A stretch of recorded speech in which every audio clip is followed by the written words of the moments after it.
Sayyidina Muhammad ibn Abdullah wa ala alihi wa ashabihi wa azwajihi wa dhurriyyatihi wa ahli baitihi wa man tabi'ahum bi ihsan ila yaumil qiyamah.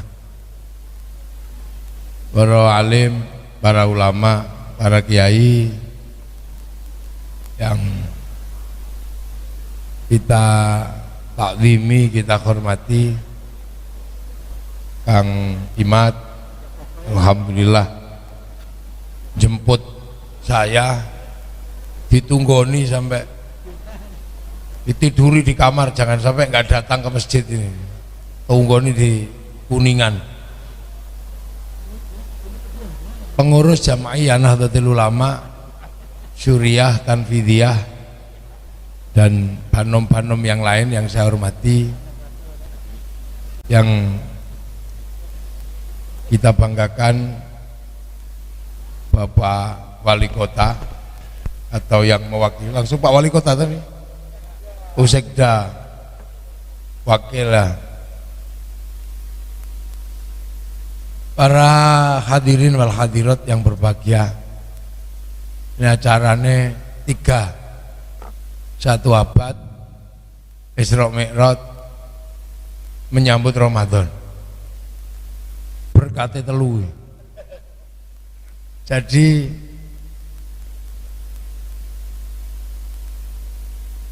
kita ini sebagai umat Rasulullah itu sampai kepada satu titik di mana bertemu dengan berbagai macam peradaban yang tersisa. Jadi umat Nabi Muhammad itu umat yang ketemu dengan peradaban yang masih tersisa, yang sama-sama berangkat dari kitabnya Allah Subhanahu wa ta'ala. Jadi peradaban yang ditinggalkan oleh Nabi Musa dalam agama yang namanya Yahudi, peradaban yang ditinggalkan Nabi Isa dengan Injil, umatnya namanya Nasrani. Juga bahkan masih ketemu dengan ahlul kitab yang lebih kuno lagi, tapi jarang ketemu, namanya Sobi'in Rami, karena masih menunggu Nabi Idris yang hilang di langit dan tidak pulang.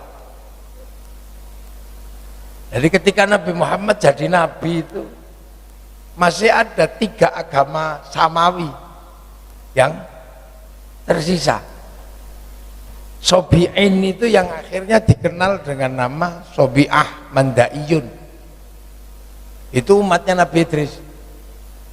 Gara-gara Nabi Idris naik ke langit tidak pulang lagi. Loh kan ada kisah kan, dulu nggak ada yang tahu Sobi'in itu siapa, karena Al-Quran nggak detail tentang Sobi'in. Tapi cerita tentang Sobi'in itu malah ada dalam Allah, kasihan malaikat matahari, dia kepanasan, aku mohon buatlah matahari ini nggak panas lagi sama malaikat matahari. Abul, matahari nggak panas. Terus malaikat matahari bilang sama Allah, ya Allah kok mataharinya nggak panas? Ya karena kamu didoakan sama nabiku namanya Idris. Kalau begitu kapan-kapan turun ke dunia tak terima kasih sama Idris. Sampean pasti nggak pernah dengar cerita ini. Saya nyarinya jam bulat dulu. Akhirnya Nabi Idris turun. Assalamualaikum, malaikat matahari turun. Assalamualaikum ya Idris. Waalaikumsalam. Loh, kamu malaikat matahari, kok kamu turun? Kalau mataharinya gelundung gimana? Enggak wong, temanku masih banyak, saya kan koordinatornya. Oh berarti malaikat banyak, oh banyak, temanku banyak. Berarti cerita tentang malaikat yang galak itu ada. Oh ada, itu temanku juga, namanya Israel. Kapan-kapan saya boleh kenalan nggak? Ya boleh aja, wong itu juga temanku. Nanti tak WA. Akhirnya malaikat Israel turun. Nabi Idris takut. Ya Idris, apa? Kamu mau nyari aku, mau nyari apa? Enggak. Kamu Israel ya? Iya, kenapa? Mau tak cabut nyawamu? Ya iya, karena aku itu dapat cerita kamu tukang cabut nyawa. Nah saya ini kan ditanya umat saya, makanya saya pengen juga ngerasakan biar saya cerita, bisa cerita terhadap umat saya. Ya sudah kalau gitu tidur, cabut nyawanya sama Nabi Idris, sama malaikat Israel. 10 menit dikembalikan. Nabi Idris komplain sama malaikat Israel, ya Israel, katanya sakit dicabut nyawanya, kok tadi nggak kerasa? Ya iya wong kamu temannya temanku kan, aku nggak enak. Nah saya ini hidup lagi lah, kalau yang mati kemana? Loh yang mati ya tergantung, kalau baik ya tak kasihkan temanku namanya Ridwan, kalau nakal tak kasih temanku namanya Malik. Saya karena boleh nggak? Ya boleh aja, wong itu juga temanku kok. Akhirnya nengok neraka, Sirotol Mustaqim. Oh ini nerakanya orang Amerika, oh ini nerakanya orang Cirebon, itu ada. Setelah itu masuk surga. Nah itu setelah di surga nggak mau pulang. Kenapa nggak mau pulang? Ya memang cita-citanya lihat surga. Terus akhirnya kamu harusnya pulang, belum waktunya. Syaratnya masuk sini sudah mati, sudah kemarin saya 10 menit. Kalau kamu nggak percaya tanya malaikat Israel. Ya sudah kalau gitu kamu sini aja. Nah itulah, itu cerita ada dalam kitab Bani Israel tentang Nabi Idris, yang akhirnya di dalam Al-Quran itu bisa menjelaskan tentang Sobi'in, ahlul kitab yang namanya Sobi'in, itu umatnya Nabi Idris. Nah ketika Nabi Muhammad jadi Nabi, Sobi'in ini agak jauh, cuman kan kemudian yang besar kan Yahudi sama Nasrani yang punya basis di Masjidil Aqsa, karena keturunan Nabi Ibrahim dari garis Ishak punya anak Yakub atau Israel, punya anak 12 Nabi Bani Israel, yang akhirnya punya basis di situ. Lah akhir kenabian Nabi Muhammad basicnya adalah Masjidil Haram. Nah problem Masjidil Haram sama Masjidil Aqsa ini nggak ada habisnya, sama-sama eksis, sama-sama punya kitab, kalau kelahi sama-sama kuat. Dan yang basicnya Masjidil Aqsa ini sebagian sudah bergerak ke Eropa, membangun peradaban Taurat, peradaban Injil dengan pusat di Romawi. Sementara yang Islam baru bangkit. Nah ini harus ada resolusi. Kalau sampai tidak ada resolusi, ya mesti habis. Yang basisnya Masjidil Aqsa, basicnya Masjidil Haram, ini mungkin sama-sama nggak bisa tumbuh atau sama-sama hancur. Maka harus ada resolusi konflik. Maka resolusi konfliknya adalah minal Masjidil Haram ilal Masjidil Aqsa. Loh, jadi Allah ini bikin resolusi terhadap agama yang ada, bahkan masih disebut sebagai ahlul kitab. Ilal Gunung Jati, karena kekuatan ini basicnya di situ loh. Jadi problem dunia pun diselesaikan dengan resolusi. Nah yang di Masjidil Aqsa ini detail, tapi yang di Masjidil Haram agar punya kekuatan yang berimbang, cerita Masjidil Haram bikin detail. Telapak kaki itu apa? Itu punya Ibrahim. Waktu berdoa, Rabbana ini askantu min dzurriyyati biwadin ghairi dzi zar'in 'inda baitikal muharram. Rabbana liyuqimus sholata faj'al afidatan minan nasi tahwi ilaihim warzuqhum minas tsamarati la'allahum didetailkan agar punya kekuatan untuk klaim legitimasi. Lah Ka'bah itu apa? Jelaskan, itu adalah awwala baiti wudi'a lin-nasi lalladzi bi Bakkah mubarakah. Lah jadi Yahudi, jadi Nasrani awalnya di mana? Itu di gunung itu, di Jabal Rahmah. Lah perjalanan Ibrahim itu seperti apa? Jamarot ula, wusta, Aqabah, Sofa, Marwah. Jadi basis historis menjadi sebuah kekuatan legitimasi untuk resolusi konflik problem Masjidil Haram sama Masjidil Aqsa. Nah itulah. Jadi hati-hati. Makanya Palestina ribut, ya pasti Islam, Yahudi, Nasrani, karena itu tinggalannya Nabi Ibrahim yang sampai sekarang tidak ketemu resolusinya. Makanya Yahudi, Nasrani, Islam tawur di Filistin karena resolusi konfliknya nggak selesai sampai sekarang. Akhirnya ada donatur, donasi karena ini nggak selesai. Sementara yang Masjidil Haram, Masjidil Aqsa selesai.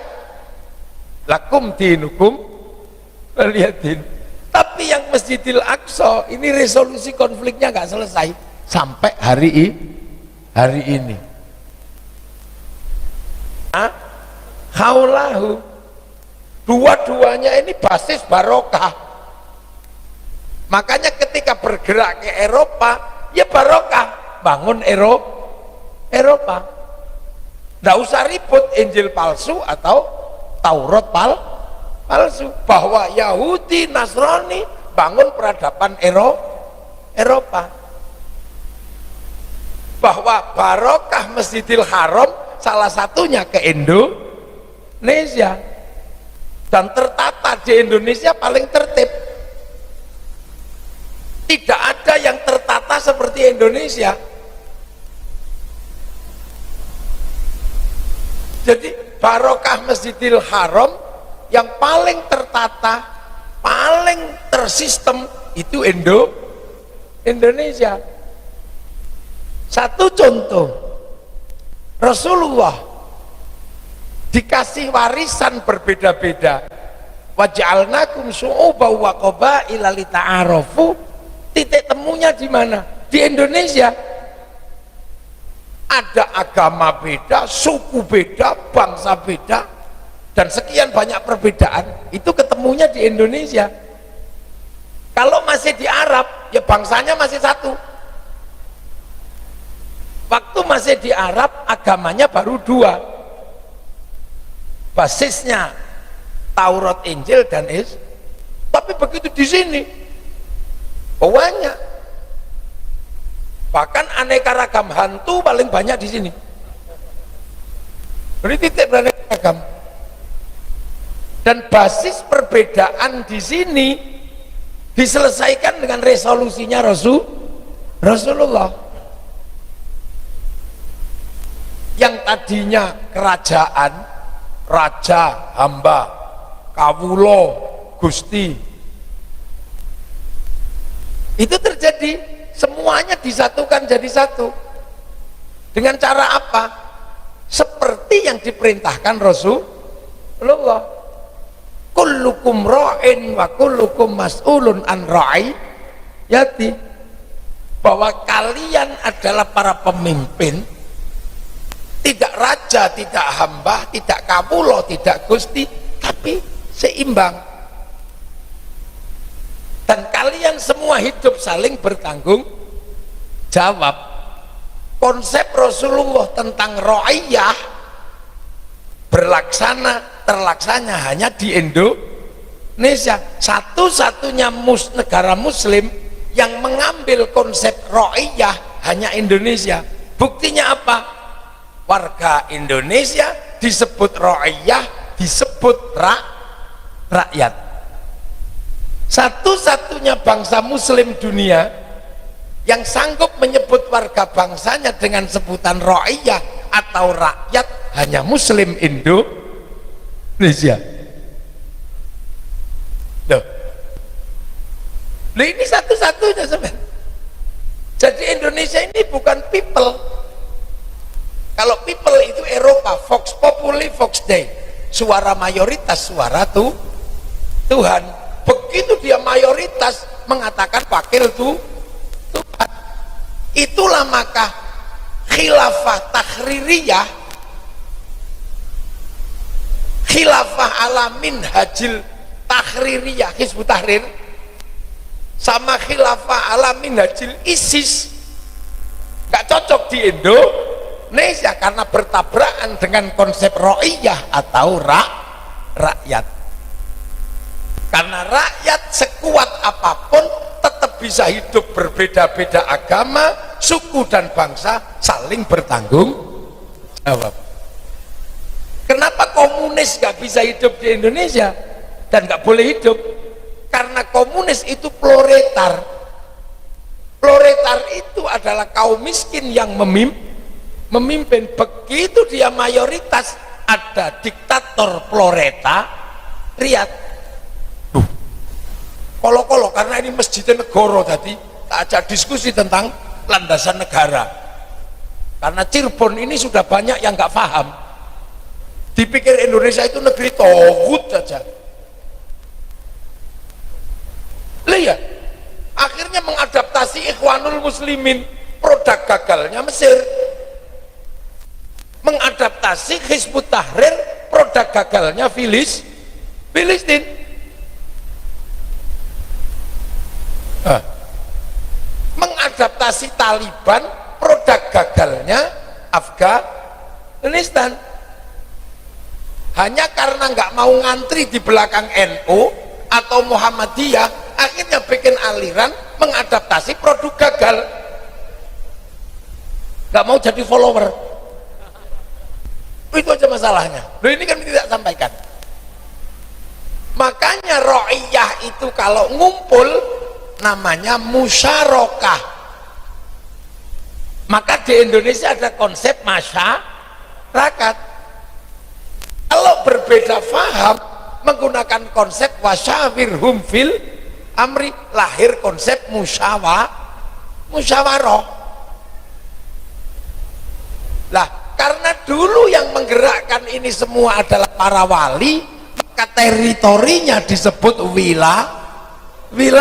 Al-wali punya wilayah. Wilayah itu yang akhirnya menjadi negara kesatuan Republik Indonesia. Makanya dengan konsep ra'iyah yang mapan kita berbeda. Arab satu bangsa pecah puluhan negara, Cina satu bangsa pecah puluhan negara, Eropa satu bangsa pecah puluhan negara, Afrika satu bangsa pecah puluhan negara, tapi kita puluhan bangsa, suku dan agama mampu bersatu dalam satu negara kesatuan Republik Indonesia. Dan itu bukan konsep omong kosong, tertuang di dalam landasan bernegara namanya Pancasila. Kerakyatan yang dipimpin oleh hikmah, kebijaksanaan dalam permusyawaratan perwakilan. Masih mau mengatakan negeri ini togut? Ya Anda kalau nggak suka sama presidennya nggak apa-apa, tapi jangan salahkan negaranya dengan negara togut. Kalau nggak terima, tunggu 5 tahunan, nggak usah ribut.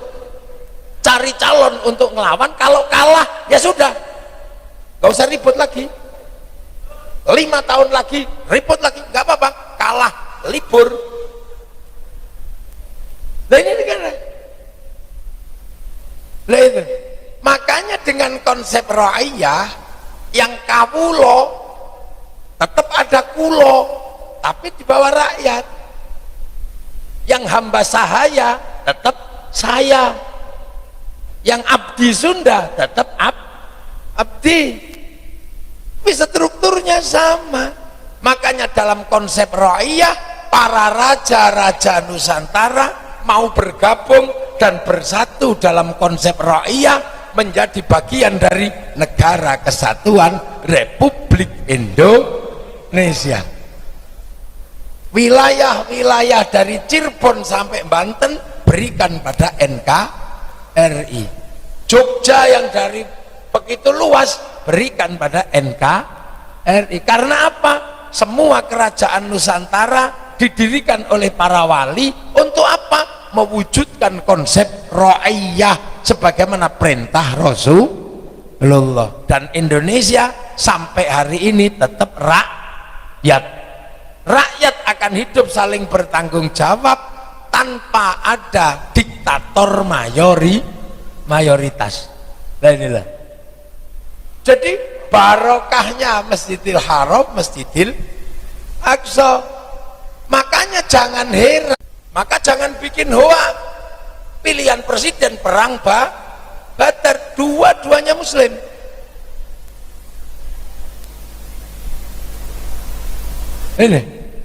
Ini Indonesia hari ini, masjid terbanyak dunia Indonesia, orang sholat paling banyak Indonesia, orang apal Quran paling banyak Indonesia, orang haji terbesar dunia Indonesia. Satu-satunya negara dengan antrian di atas 60 tahun hanya Indonesia. Loh ini mesti difahamkan. Ini real, ini faktual, bukan hoak. Gitulah. Lah, generasi ini kenapa generasi wali? Karena generasi ini yang harus menghadapi ketua-ketua pengemban agama Hindu. Karena Hindu yang boleh ngomong agama adalah kasta Brahmana. Para raja nggak boleh ngomong agama karena kesatria.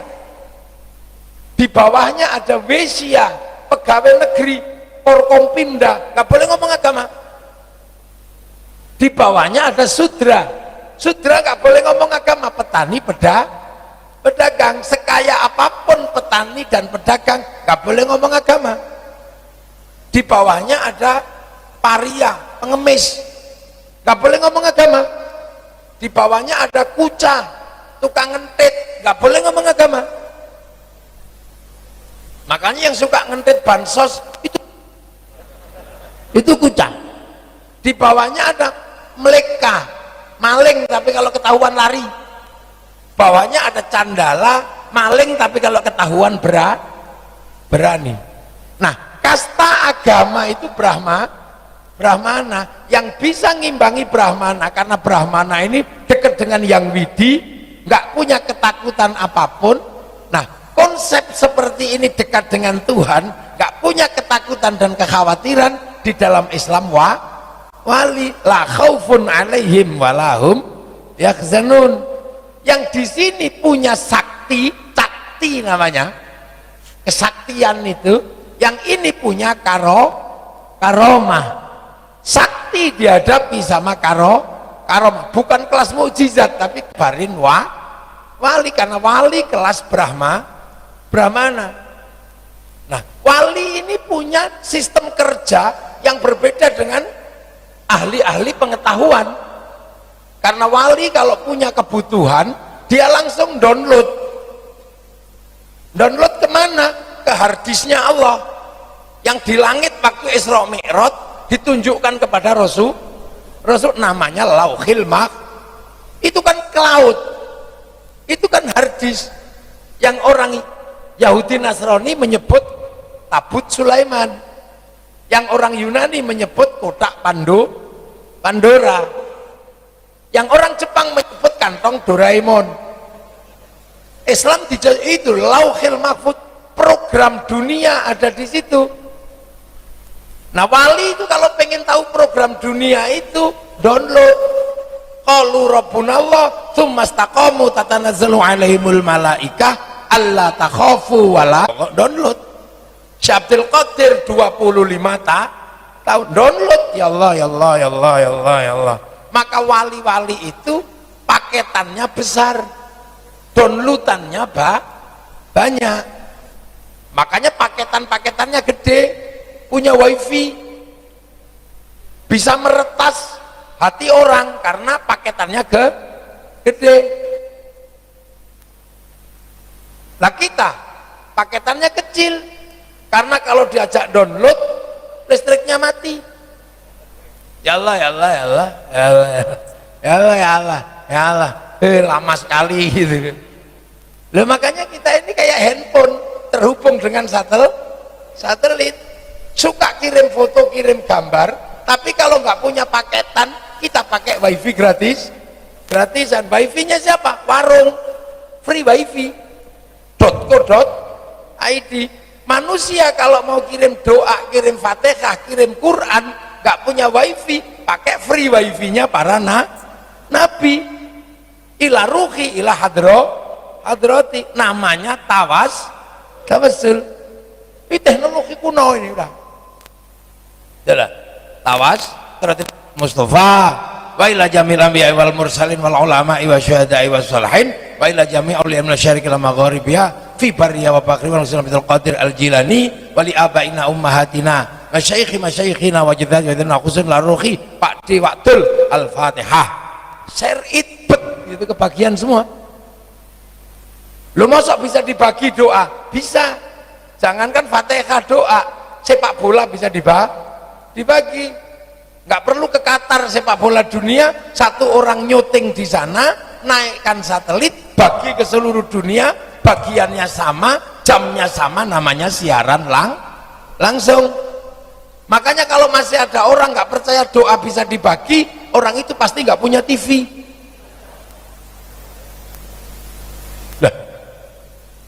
Nah itu makanya wali-wali ini punya downloadan. Programnya Indonesia seperti apa sudah tahu. Makanya kalau wali-wali itu sampai sekarang masih tahu, jadi nggak perlu ribut. Presiden besok itu siapa? Tahu. Langsung di-download di sana. Siapa presidennya? Ada sudah. Dikit-dikit saya sudah tahu gambarannya. Makanya kalau mau nyari presiden biar nggak ribut, nanti ikut saya aja. Saya nggak pernah keliru kok, belum pernah keliru nyari calon presiden itu. Nah, akhirnya apa? Kita menjadi negara yang mapan secara keagamaan. Nah, sekarang ketemu Barokna Khaulahu yang bergerak ke Eropa, Barokna Haulahu yang bergerak ke Indonesia, ketemu di mana? Di urusan agama. Kiai sholat itu nutup aurat. Sholatnya diajarkan kiai, tutup auratnya kain. Yang produksi orang Eropa sama orang Cina. Kiai wudhu, doa dan wudhunya diajarkan kiai, urusan air, keran dan pipa diurus Mas Pion. Loh, ketemu di situ semua. Kita cari kiblat susah, kompas diurus sama Jerman. Pergi haji, kita hajinya diurus kiai, begitu berangkat diurus Yahudi sama Nasrani, pakai Airbus sama Boeing. Begitu waktunya bayar diurus sama Rothschild Rockefeller, karena kita mesti pakai bank, karena pilot gak mau dikasih uang 40 juta untuk ongkos naik haji. Ketemu di situ. Asal dari kun itu dari kana wa akhwa dua. Dunia itu temannya banyak. Sholat temannya masjid itu temannya pabrik semen. Kalau nggak ada pabrik semen, cuman batu sama pasir. Dia mesti berkawan dengan pabrik besi. Begitu nyalakan lampu berkawan sama Thomas Alva Edison. Kalau dulu belum ketemu, zaman wali belum ketemu. Kalau wudhu masih pakai padasan, kemana-mana masih pakai keretaku kuda. Sekarang pergi kemana-mana ketemu sama Mio, ketemu Avanza. Terus kita mau ribut, ayo hancurkan Yahudi, bunuh Yahudi, renang kamu kalau haji. Jadi alladzi barokna haulau itu ketemu hari ini. Banser, TNI, Polri ketemu. Urusan apa? Urusan nama.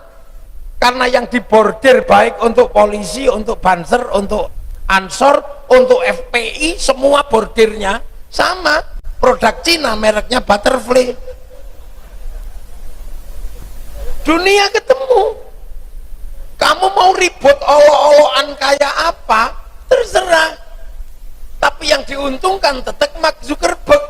Karena kamu ribut di WhatsApp sama Facebook. Kamu mau gaya kayak apa?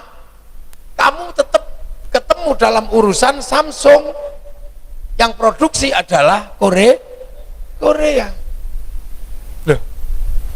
Jadi ini titik temu kita ini. Makanya kiai-kiai NU mana? Ada yang konslet? Nggak ada. Nggak pernah tiba-tiba bank haram gitu, nggak pernah. Wong santrinya kemana-mana pakai uang. Uang itu produksi bank, bukan produksi KUD. Kamu kalau sudah mengatakan bank haram, jangan pakai uang. Baca Quran juga harus hati-hati, karena seluruh percetakan Quran utang bank dulu sebelum dibeli negara. Lihat tepuk tangan nggak apa-apa, baca kok. Loh, ini dunia ketemu. Makanya para pemenang adalah produsen. Gitu loh. Loh, ini dunia ketemu. Jadi yang dulunya disebut alladzi barokna haulau ketemu. Makanya kiai-kiai itu punya tanggungan moral yang luar biasa. Makanya NU nggak sembarang-barang bikin hujah. Nah sekarang banyak sekali yang bikin hujah-hujah yang bertentangan dengan kehidupan masyarakat. Karena munculnya orang-orang yang mengatasnamakan agama tapi nggak punya basis umat. Umatnya subscribe, umatnya like. Siapa dia? Dia sebenarnya adalah ustadz freelance, nggak punya tanggung jawab umat. Ini jelek-jelek Surya NU.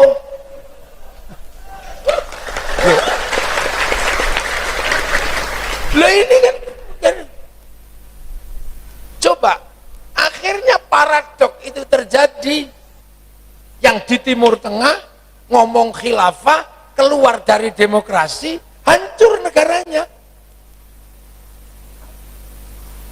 Taliban, negeri yang masih dekat dengan Arab, rasnya Semit, begitu bakas jenggot, bedil-bedilan dia. Apalagi negeri kita yang tidak punya basis jenggot yang mapan. Loh, Mesir itu kurang Islam apa?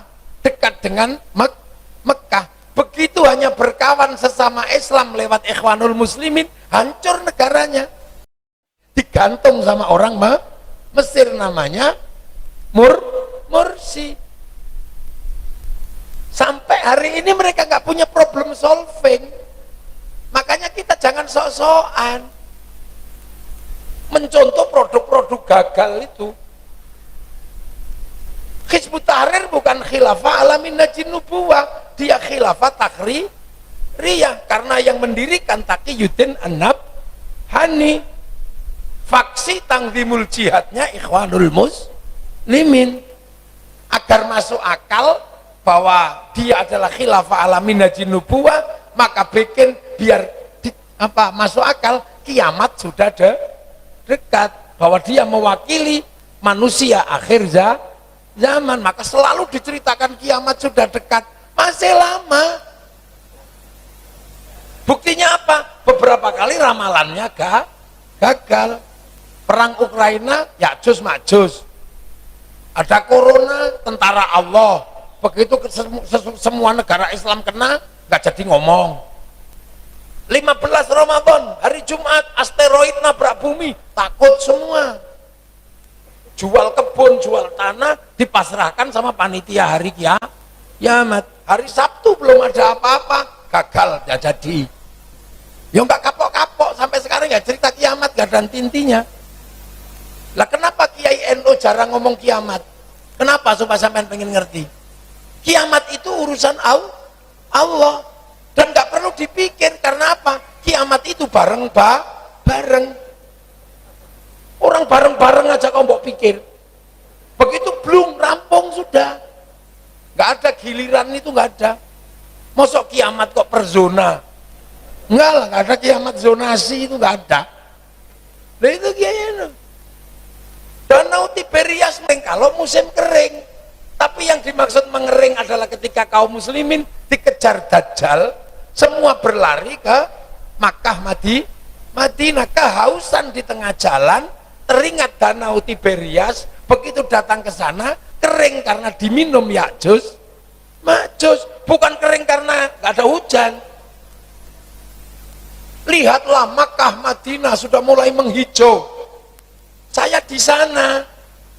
Akhir Desember saya di sana, hijau semua karena musim hujan.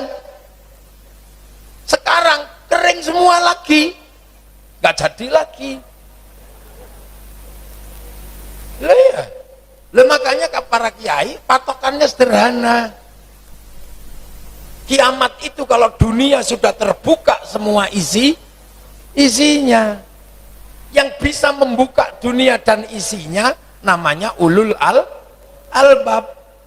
Inna fi khalqis samawati wal ardi wa ikhtilafil laili wan nahari la ayatin li ulil albab alladzina yadhkuruna Allaha qiyaman wa qu'udan wa 'ala junubihim wa yatafakkaruna fi khalqis samawati wal ardi rabbana ma khalaqta hadza batila subhanaka faqina adzabannar rabbana innaka man tudkhilin nar faqad akhzaita wa ma lidh-dhalimina min ansar. Nah, jadi ensiklopedi dunia itu akan terbuka baru kiamat. Nah, ensiklopedi nabati, hewani, biotik, abiotik terbanyak ada di Indonesia. Maka kalau Indonesia belum terbuka semuanya, belum ya gitu aja ngukurnya. Itulah. Makanya Indonesia stabil. Cerita tentang khilafah nggak laku di Indonesia. Paling laku sama anak-anak kecil-kecil itu yang ini. Ini ceritanya panjang kalau tak buka. Yang kiai-kiai nggak laku.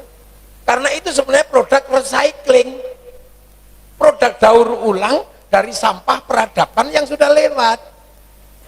Kiai tahu karena apa? Belajar sirah, belajar turos. Oh ini terjadi tahun sekian, oh ini tahun sekian.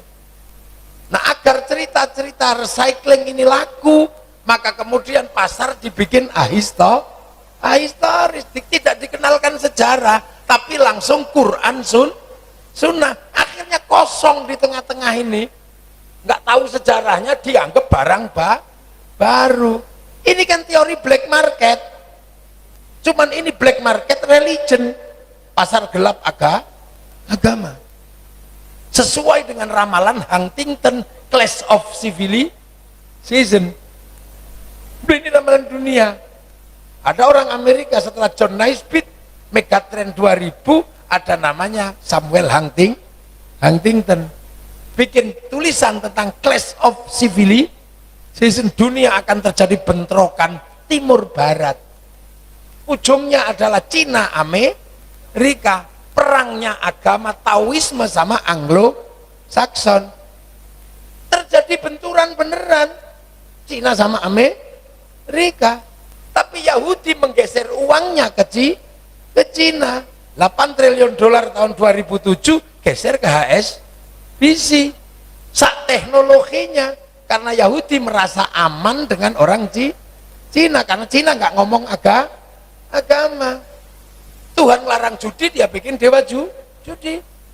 Tuhan larang mabuk, dia bikin dewa mabuk. Kalau Tuhan sudah terlalu berkuasa, dinai isun gokong, Tuhannya ngungsi.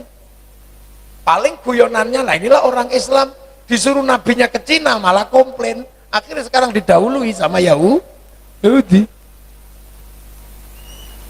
Lah ini dunia, dan sekarang semuanya make. Seluruh produk dunia dipakai sampai terjadi peralihan dari zaman analog ke zaman digital.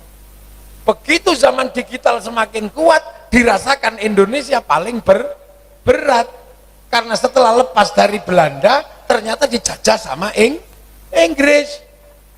Cara Inggris menjajah sederhana, dia punya negara kecil Singapura dan Malaysia, dia persemakmuran, akhirnya oleh Inggris dikasih 1 jam lebih awal dari waktu Jakarta jam 10, sana jam 11. Padahal dalam teori bujur dan teori lintang mestinya Jakarta lebih awal waktunya daripada Kuala Lumpur sama Singapura. Akhirnya apa yang terjadi? Pasar uang bursa efeknya buka 1 jam lebih awal daripada bursa Jakarta. Saham-saham terbaik habis di sana, yang jelek baru masuk Jakarta. Seperti ibu-ibu ke pasar kesiangan. Cara paling sopan dalam peradaban tanpa perang adalah menggeser ibu kota negara ke timur agar waktu lebih cepat, maling tidak setengah jam. Lu pikirnya jauh. Kita sudah punya bangsa dan negara yang melindungi kaum muslimin, melindungi ini. Dan kita punya semuanya. Makanya Indonesia ini sebenarnya normal. Pikiran kita aja yang kadang menganggap nggak normal. Itu. Nah, makanya agar kehidupan ini berjalan, hari ini merasakan betul negara dengan keberadaan NU, merasakan betul keberadaan Nahdlatul Ulama dengan penduduk muslim terbanyak, karena Indonesia nggak ada investasi, kecil investasinya. Tanpa investasi berarti tidak ada lapangan kerja. Tanpa lapangan kerja, yang bergerak adalah sektor informal. Informal itu ada 2 pilihan. Kalau orangnya penakut, kaki 5. Tapi kalau orangnya berani, jugel pintu. Tapi itu tidak pernah terjadi. Kenapa? Karena ada kiai yang dengan agama yang tadinya sederhana berubah menjadi lingkaran kehidupan yang mapan. Sederhananya berdoa, hanya NU yang bergerak menjadi kekuatan gede dalam doa, karena kiainya yang doa, santrinya yang amin. Nanti amin. Begitu capek, amin. Kiainya walhamdulillahirabbil alamin. Begitu semakin banyak yang berdoa, diajak ke alun-alun Cirebon, namanya istighosah. Kalau sudah istighosah, orang jual tahu laku, jual anggur laku, loh, jual salak laku, pir laku, pisang laku, roda ekonomi berputar, sektor informal bergerak. Lah istighosahnya santri pernah berhenti? Enggak pernah. Terus antar kampung, antar ini terus bergerak. Tentang Nabi yang tadinya cuman ya ayyuhalladzina amanu shollu alaihi wasallimu taslima, sholawat. Di tangan para ulama, sholawat bergerak menjadi siklus kekuatan besar, namanya sholawatan. Antar masjid sholawatan, maulidan. Kalau musim bulan maulid, dalam 1 hari berapa ribu tempat se-Indonesia mengadakan Maulid Nabi. Berapa ayam laku, berapa larutan laku, berapa roda ekonomi yang diputar. Satu tempat pengajian rata-rata di atas 50 juta. Itu belum biaya kiainya.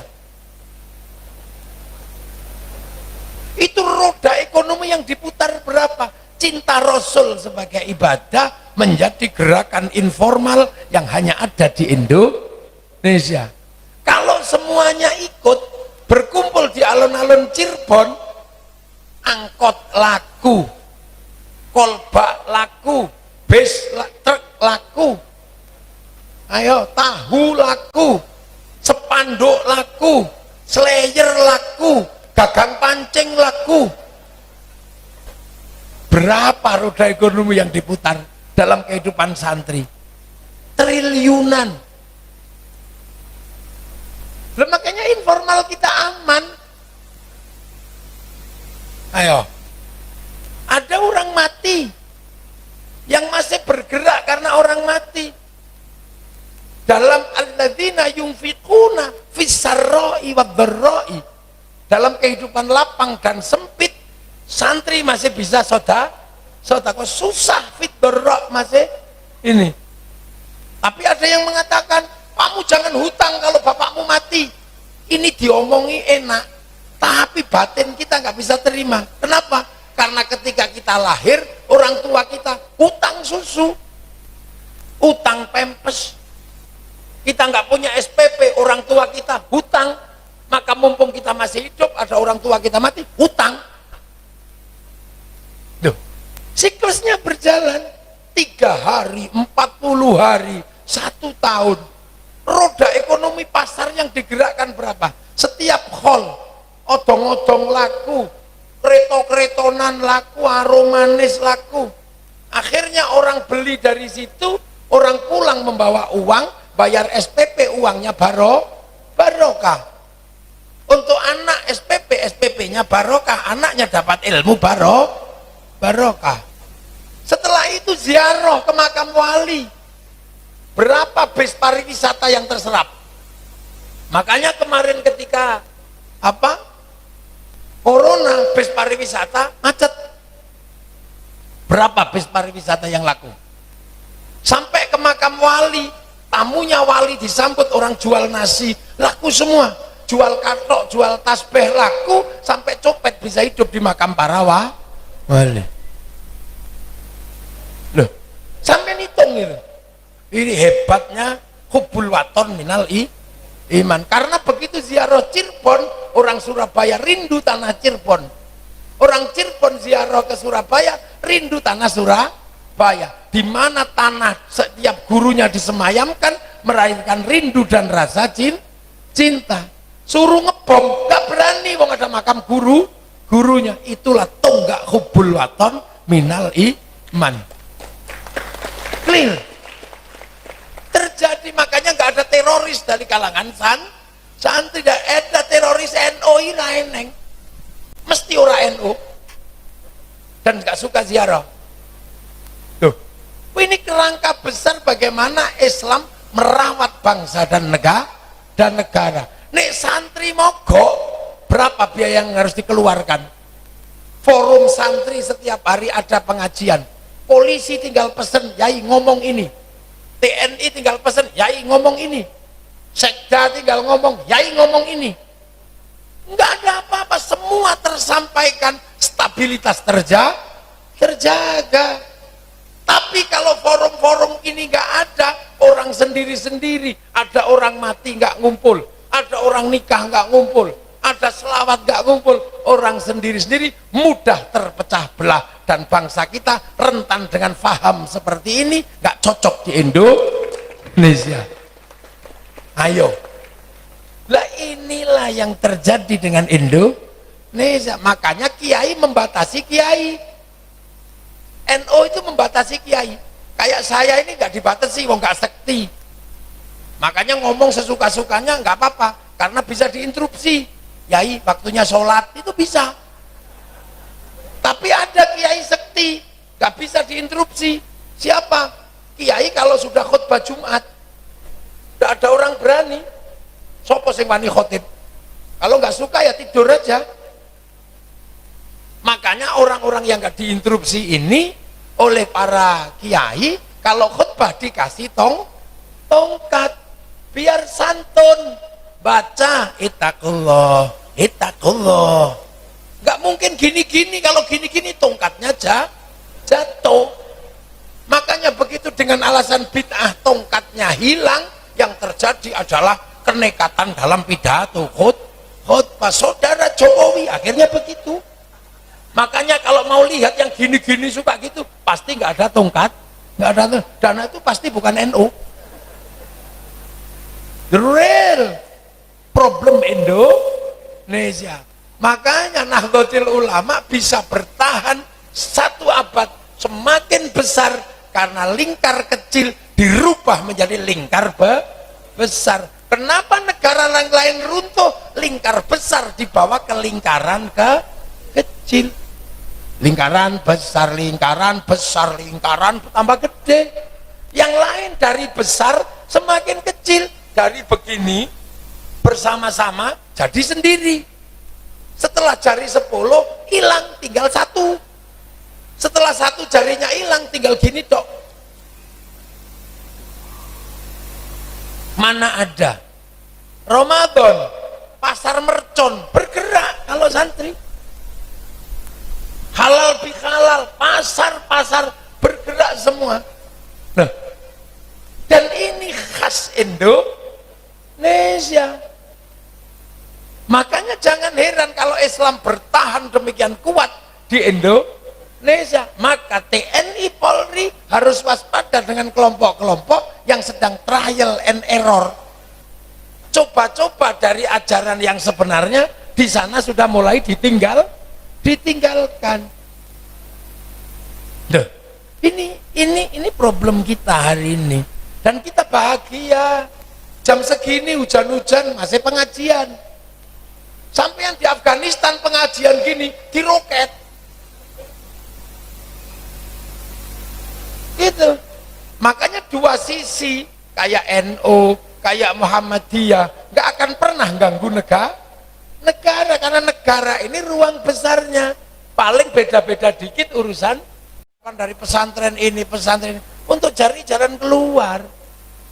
Kalau kita masih ngotot dengan mengatakan misalnya selamat Natal itu haram, tapi kita harus jaga jangan sampai anak istri kita ke mall cari diskon Natal. Bagaimana jalan keluarnya? Selamat Natal haram, tapi kalau gajian tetap hari Minggu, liburnya masih hari Minggu, kalendernya masih kalender masih. Lu itu dijaga. Mengharamkan rokok, jaganen. Karena 125 triliun cukai rokok masuk APBN untuk bangun jalan. Kalau 175 triliun haram, APBN-nya haram, untuk bangun jalan-jalannya haram. Maka orang yang mengharamkan rokok dosa lewat jalannya pemerintah. Itu juga mesti dipikir. Jokowi Fir'aun, pikirin. Karena Presiden Jokowi ngangkat Menteri Agama. Kalau Fir'aun ngangkat Menteri Agama, ya tidak sah. Wong Fir'aun kok ngangkat Menteri Agama. Menteri Agama ngangkat kepala KUA. Di dalam KUA ngangkat naib ngangkatkan orang. Lalu yang ngangkat itu Fir'aun, ini juga nggak sah. Artinya pernikahan anak-anak itu tidak sah karena dinikahkan sama kekuasaan yang dipimpin oleh Fir'aun. Hati-hati sampean. Kuwi negara, mulakno cok sembrono, menang di hulu kalah di hilir. Bank haram, tapi semua orang bawa uang. Uang itu produksi bank, bukan produksi KUD. Ayo. Kabura maktan indallah. Hati-hati. Mongone kiai-kiai sekarang dianggap tidak bela Islam. NU melempem, NU tidak seperti NU-nya Kiai Hasyim Asy'ari. Nah kalau NU-nya Kiai Hasyim Asy'ari perang 10 November, pengen punya bendera, bunuh-bunuhan, tapi Tapi NU kita sudah nggak perang 10 November, sudah nggak perang berebut bendera, tinggal gini aja. Yang lain ribut bid'ah, ribut musyrik, kita cuman gini. Lah kita anak cucunya panglima perang, yang sekarang ribut begini bid'ah, jangan-jangan dulu mata-matanya Belanda. Loh, kan sama zaman perang. Di zaman betul-betul kita NU-nya Kiai Hasyim, NU garis lurus. Loh, terus yang liane anggap apa? Nah itu, makanya semua kembali pada Quran, Sunnah. Lu pikir kita ini tidak berangkat dari Quran dan Sunnah? Wali Songo itu semuanya hafal Quran, karena seluruh anak Sunan Ampel hafal Quran. Bapaknya Sunan Ampel, Mbah Ibrahim Asmoro Kondi, hafal Quran. Bapaknya Mbah Ibrahim Asmoro Kondi, Said Jamaluddin Al-Husaini Al-Kabir, hafal Quran. Makanya ditaruh di Merapi, karena hafal Quran. Sebab Merapi takut sama Quran. Lau anzalna hadzal Qur'ana ala jabalin la ra'aitahu khasyi'an muqtadi'an min khasyatillah. Muridnya Syekh Jumadil Kubro, Syekh Samsuddin, hafal Quran, pindah ke Kerawang bikin pesantren Quran, dikenal dengan pesantren Kuro, dikenal dengan nama Syekh Kuro. Punya murid Datuk Kafi Parang Jati Cirebon, punya murid Sunan Gunung Jati. Lah Syekh Jumadil Kubro putranya Sayyid Muhammad, hafal Quran, mendirikan kerajaan Aceh. Putranya Sayyid Ahmad Jalaluddin, hafal Quran. Bapaknya namanya Sayyid Abdul Malik Azmat Khan, hafal Quran. Bapaknya yang namanya Sayyid Alawi Amil Fakih, hafal Quran. Beliau putranya Sayyid Mirbat, hafal Quran. Beliau putranya Sayyid Ali Kholek Qasam, hafal Quran. Putranya Sayyid Alwi, hafal Quran. Bapaknya namanya Sayyid Muhammad, hafal Quran. Bapaknya namanya Sayyid Alwi, hafal Quran, yang mengeluarkan Alawiyin. Bapaknya namanya Ubaidillah, hafal Quran. Punya bapak namanya Ahmad Al-Muhajir, hafal Quran. Punya bapak Isa Anak, hafal Quran. Punya bapak Sayyid Muhammad, hafal Quran. Punya bapak Ali Uraidi, hafal Quran. Punya bapak Ja'far Sodik, hafal Quran. Punya bapak namanya Sayyid Ja'far Sodik, Sayyid Bakir, hafal Quran. Punya bapak Sayyid Ali Al-Abidin, hafal Quran. Punya bapak Sayyidina Hasan Husain, hafal Quran. Punya bapak Sayyidina Ali, ana Madinatul Ilmi wa Aliyun buha. Punya istri namanya Fatimah binti Rasulillah, hafal Quran. Lembah anggap Wali Songo bodoh, ngawur. Loh ini lah ya. Terus Sunan Ampel punya murid Sunan Bonang. Sunan Bonang punya murid Sunan Kalijaga. Sunan Kalijaga punya murid Sunan Geseng. Punya murid Mbah Abdul Halim Benowo. Punya murid Mbah Abdul Rahman Lasem. Punya murid Mbah Jabar Tuban. Punya murid Mbah Sofyan. Punya murid Mbah Abdul Halim. Punya murid Mbah Abdul Wahid. Punya murid namanya Mbah Khairon. Punya murid Mbah Asy'ari. Punya putra Hadratus Syekh Hasyim Asy'ari, pendiri Nahdlatul Ulama. Apa? Lah kita kan tahu. Makanya udahlah. Alhamdulillah NU 1A. Semoga abad ke depan menjadi abad yang lebih indah. Kalaupun berat, semakin kuat perjuangan. Jadi kita ini sudah masuk dalam level cloud di zaman Isra Mi'raj. Sekarang masuk di level cloud. Harddisknya Mark Zuckerberg, harddisknya ini. Nah ini mesti dipikir. Maka kita bergerak ke arah situ untuk kekuatan ekonomi. Nah yang paling berat itu nanti adalah kalau NU punya kesadaran ekonomi. 120 juta orang bikin DAU 1 juta per tahun. Dalam 1 juta terkumpul 120 triliun. Kalau 1 tahun tinggal ngitung 12.000